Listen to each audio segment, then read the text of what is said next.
fix my box for y'all. I'm sorry.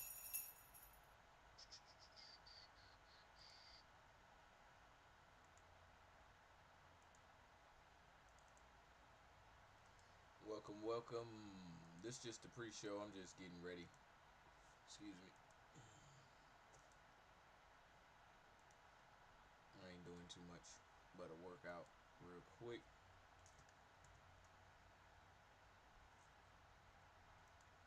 Let's see. Yeah, I'm just doing a little quick workout for myself on this 2K. I'm gonna play us some background music. Hopefully I can get to a one-on-one game.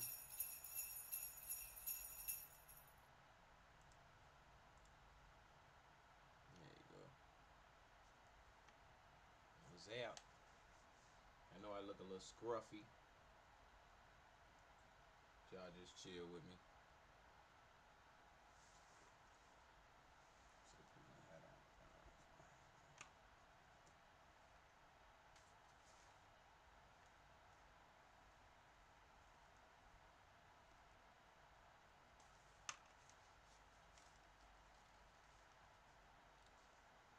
Alright, there we go.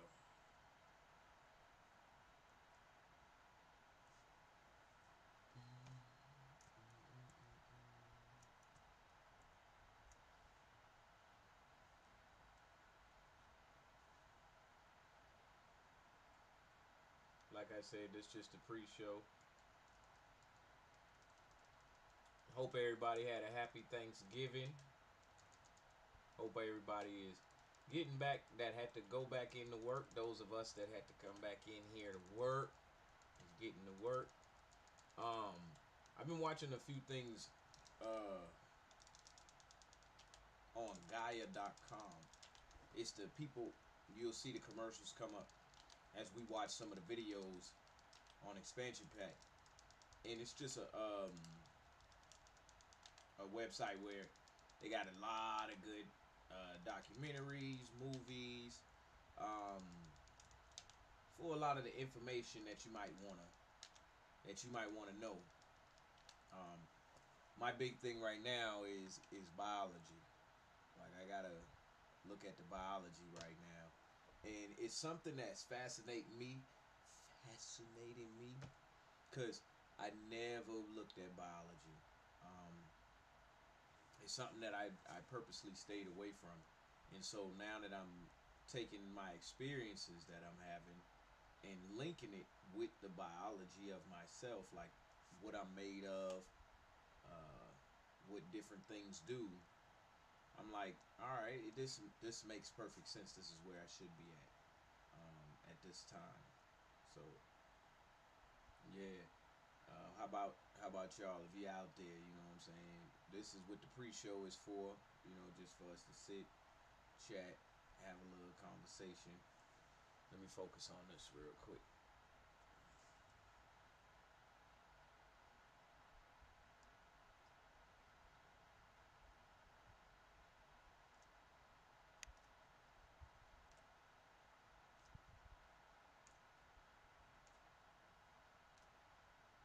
Yeah, I think I got it on that one. So I don't think I need to even worry about it for the rest of them. But I'm still focus. Like I said, it's just a pre-show. Christmas is coming up. For those of us who celebrate Christmas, whether it be actually going and remembering the birth of Christ or just giving some presents. Whatever it is that you do around this time, whether you celebrate Christmas, don't celebrate Christmas, Kwanzaa, anything that you celebrate during this time, happy holidays to you.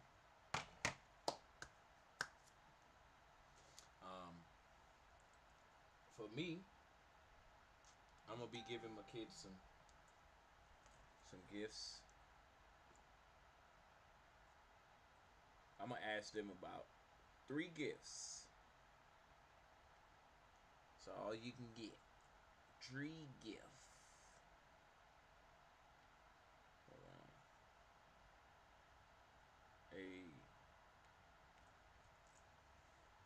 Rico, shout out to Rico. Alright. Let's get us a video in here so y'all ain't just watching me.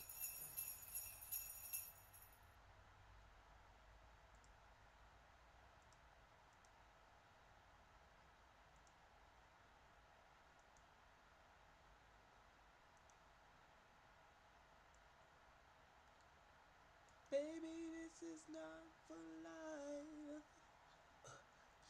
Yeah.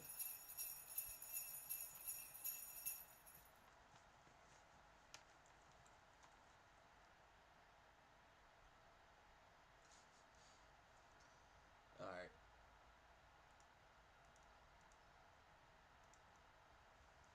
I'll be digging this playlist. Alright, so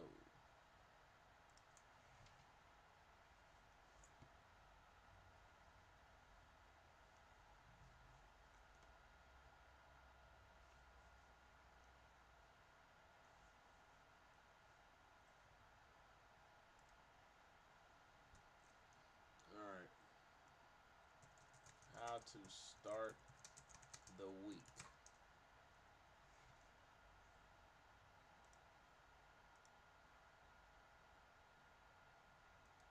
Simplify your morning routine to increase productivity by using these 3 simple tips. You don't need to wake up at 4:30 in the morning, meditate, read an entire book, and run a marathon all before 9 a.m. Take the first 15 minutes when you wake up to actually not clutter your mind with thoughts. Once you refresh and... Oh, hold on, I'm on the wrong. There we go.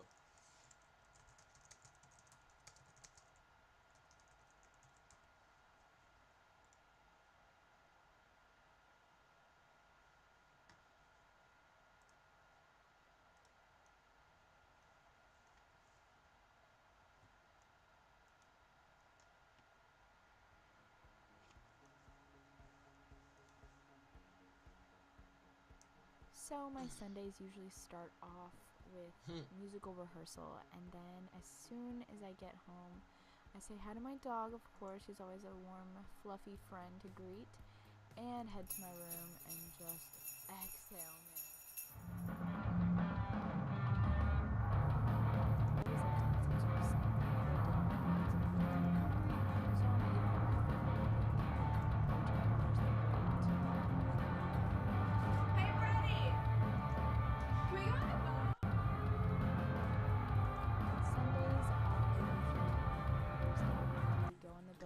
For a little sunset boat ride. It's just kind of a way to start off the week, exhale, take it all in, listen to some music, and just jam out. It's just so nice, something to do on the weekend. One little last hurrah for the weekend. We should have watched the short. Let's watch the short. See if they got some shorts for us.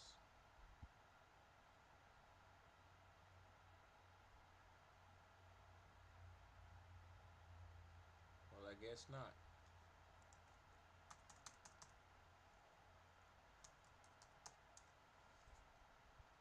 Yeah, I like when I typed that in. That worked a lot better. Oh, no, it didn't.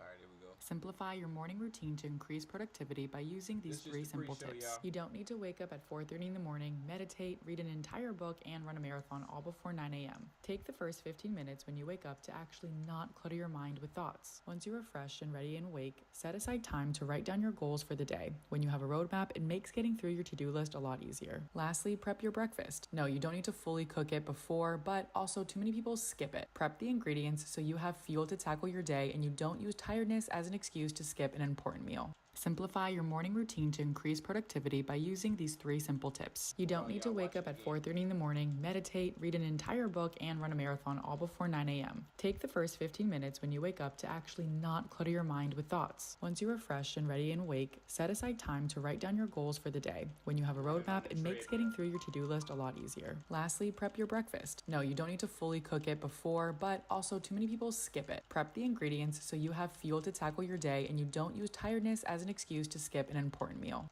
Simplify your morning routine to increase productivity by using these 3 simple tips. You don't need to wake up at 4:30 in the morning, meditate, read an entire book, and run a marathon all before 9 a.m. Take the first 15 minutes when you wake up to actually not clutter your mind with thoughts. Once you are fresh and ready and awake, set aside time to write down your goals for the day.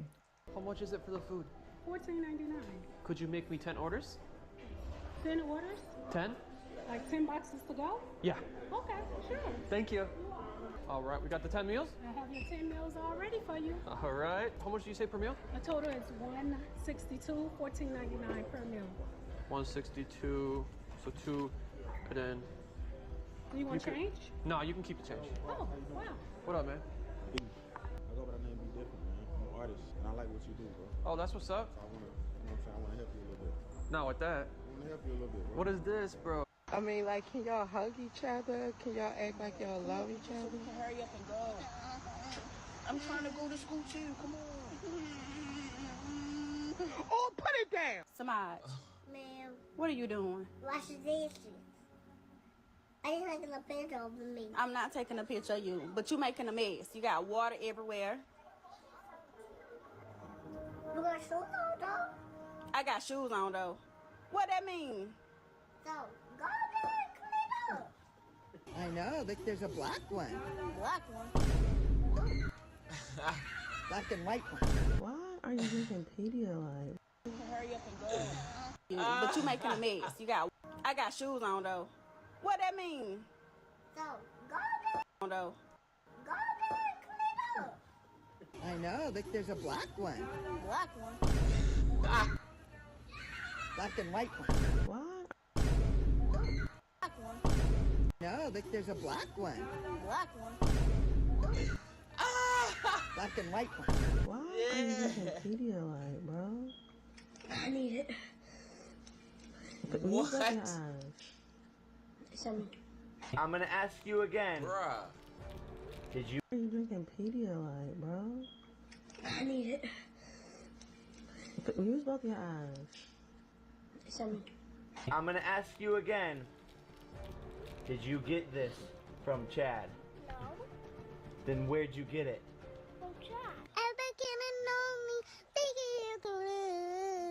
I mean, like, can y'all hug each other? Say the black one. Oh.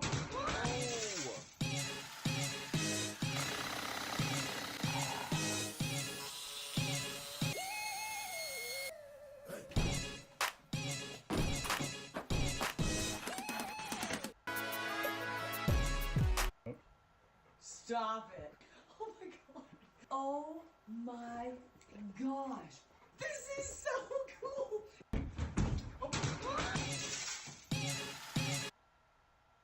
Alright. That was fun.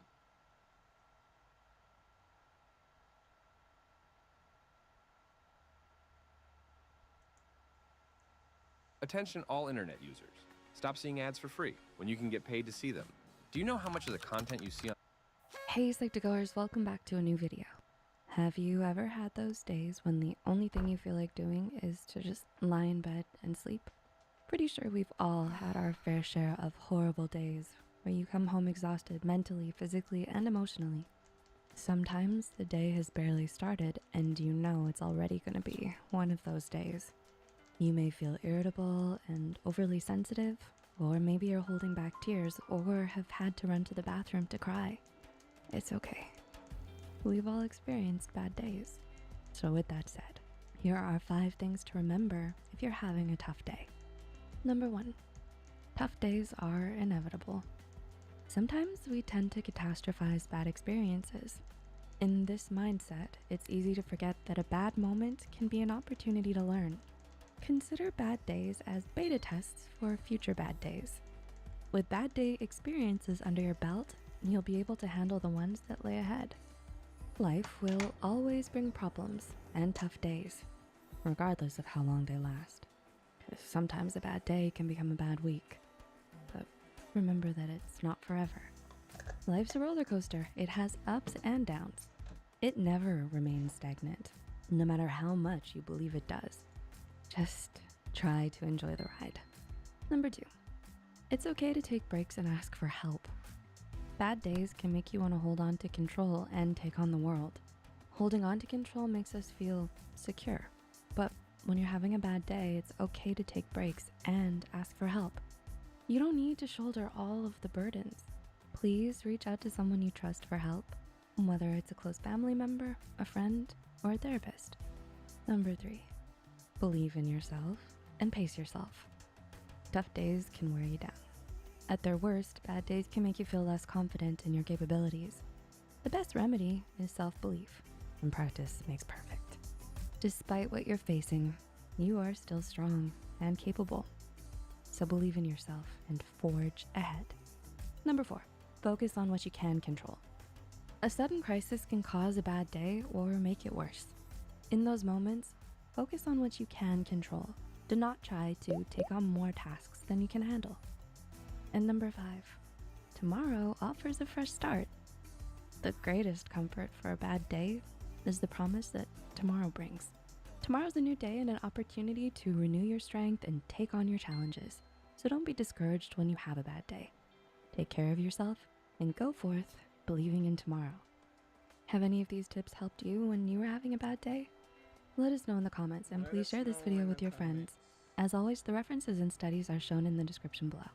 Until next time, friends, thanks for watching. You know it, girl. Alright, hold on.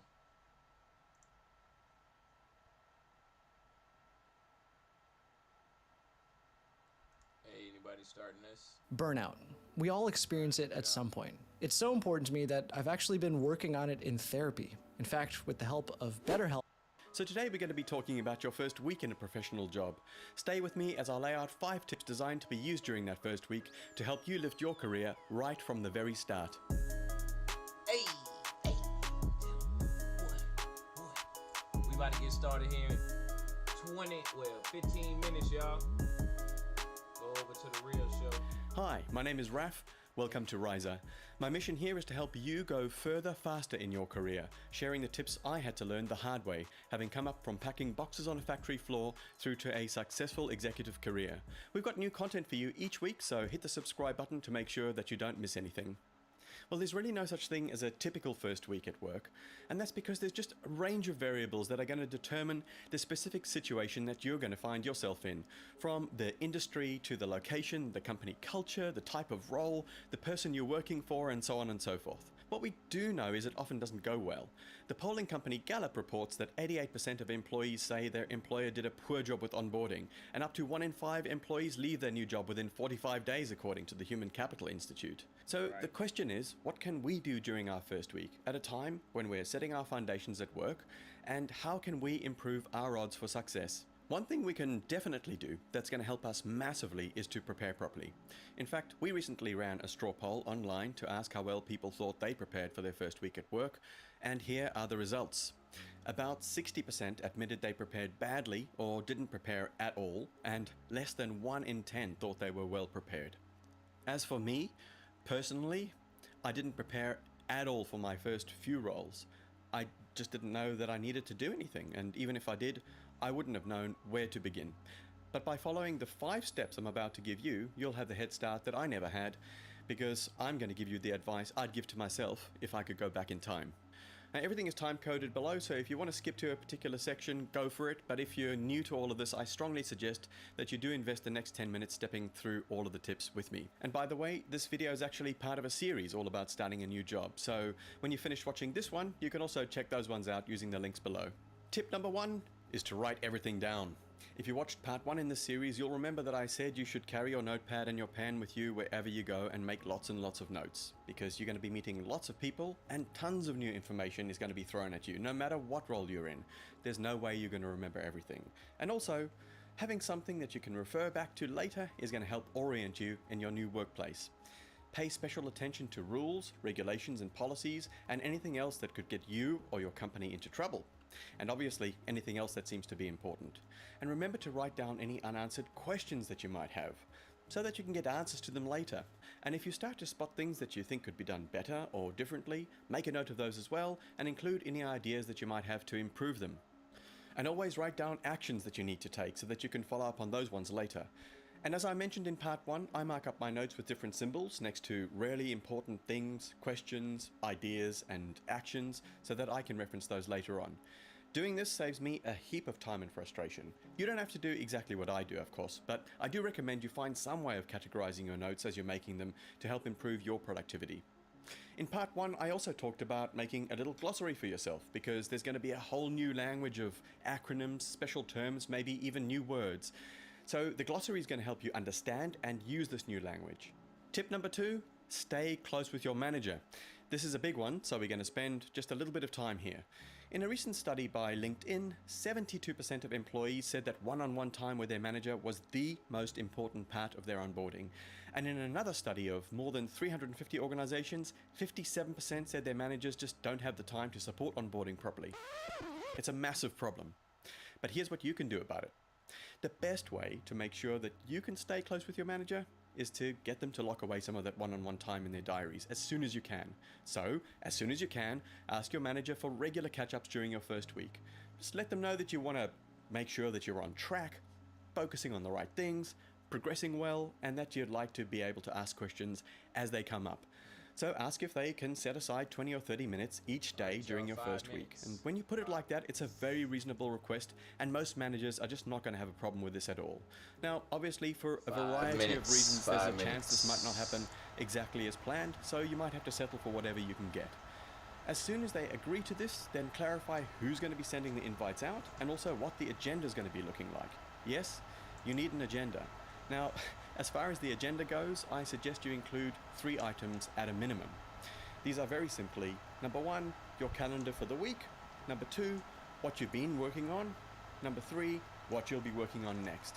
Now, if you're the one sending out the invite, don't forget to include the agenda items and put them in as dot points. This holiday season, give a gift that matters. Whoop is the wearable that tracks everything essential for a healthier life: sleep, recovery, strength. So now that you have these in the diary, and you've set some expectations with the agenda, we're going to make sure that we prepare really well to demonstrate that you're structured, organized, and proactive. First, make a list of all the things you have on your plate, all those things that might not already be in your calendar. Training courses, reading materials, meet and greets, maybe some tasks that you already have on your plate. Then bring some structure to all of this. Pull it together as a plan for the week so that it's ready for you to discuss. Just don't get too fancy and waste your time making presentations or anything like that. Entries in your calendar or a hand-drawn page in your notebook is absolutely acceptable. If you have nothing but a full week of induction and training, then make sure that you're clear on that, like what topics will be covered on what days. And hey, if you're really lucky, this might have all been done for you. Now, on the other end of the equation, or the other end of the spectrum, if you don't have anything on and you're feeling a bit lost, which can sometimes happen, and it does happen a lot, then start by asking yourself, Got about what 3 don't minutes, I know that I y'all. would We're like gonna to start know, up here. so that you can discuss this with your manager. And there's a very good chance that you'll end up with something more interesting to do very quickly. Now, what actually happens in these meetings? Okay, firstly, don't forget to follow the agenda, even if you go off track from time to time. Otherwise, you're going to find that you don't get to cover some of those important points. But apart from that, the general idea is to firstly demonstrate that you've accomplished something the day before, no matter how small, something you completed, something you learned, whatever. And secondly, that you're ready to discuss and receive advice on what you're going to be working on next. You'll find by being proactive in this way that your boss is quite likely to offer some really good advice like, if you're going to do it like that, you should really speak to Susie in accounts. I'll introduce you to her. Or instead of doing it like that, have you considered doing this other way instead? This feedback's going to save you a bunch of time. It's going to save you a bunch of effort. It's going to improve the quality of your work and help to kickstart a solid I'll working see y'all in a relationship few with your seconds manager. on the real show. Also refer back to Be those right notes back. you made earlier. Get answers to those questions, and if you had any ideas written down, discuss those.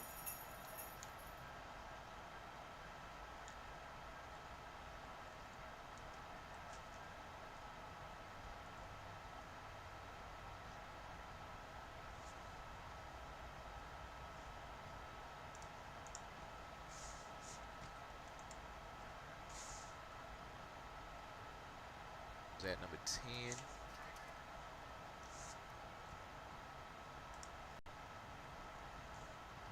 Generation disaster, coming of age post 9/11. Who can blame them for being pissed off? One of the quotes that I used was someone saying, feel like our generation has been handed a bill for a party we didn't get to attend. So this is really one of the main sources of anger at older generations, at boomers in particular. Younger Americans have been raised to believe that their leaders lie about everything, that the entire financial system existed to bail out big banks when they crashed the economy, that endless war is the natural state of things, and that they were about to be blown up by terrorists or shot during school at any moment. I have a chapter in the book called Lockdown Drills in Kindergarten. They literally have had these drills the same way that we had fire drills. Vermeulen's book looks specifically at people born between 1990 and 2001, but her conclusions are broadly relevant to folks under 40 or so. She says their fears are mostly overhyped. Our focus on statistically rare events such as school shootings have jacked depression, anxiety, and resentment through the roof. The psychological effect of participating in these drills for young kids, and kids writing wills to their